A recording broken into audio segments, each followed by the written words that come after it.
So, if you had to decide today which university you were going to go to... These sixth formers at the Ashfield School in Kirkby-in-Ashfield in Nottinghamshire have their hearts set on going to university.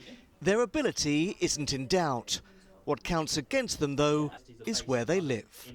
Statistically, teenagers from wealthier parts of the country are 6 times more likely to get a place at one of our top universities.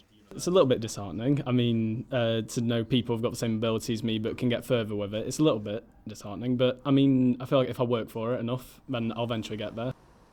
Growing up in the East Midlands, disadvantaged students trying to get from here to here have the odds stacked against them. Our region has 5 of the country's 10 worst areas for social mobility. Rebecca McQuone, though, has broken down those barriers. She's just been offered a place to study archaeology at Oxford University.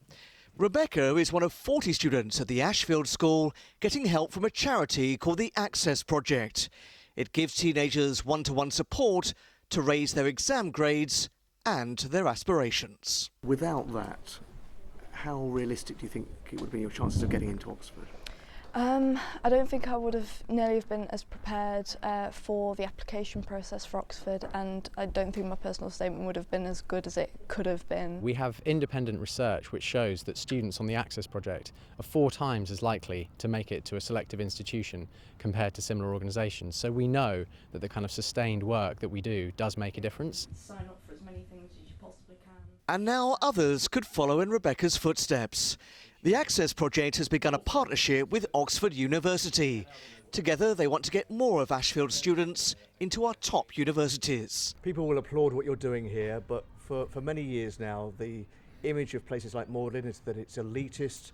I think half your students come from independent schools. Shouldn't you have been breaking down barriers long before now? Sure, you could point the finger at us. I can only address what's happening today, and what we are doing today as a fellowship is investing our time and money in coming into these schools and trying to make sure that really smart kids from diverse backgrounds are willing to apply, and then we will assess them and take them in and give them a really excellent education.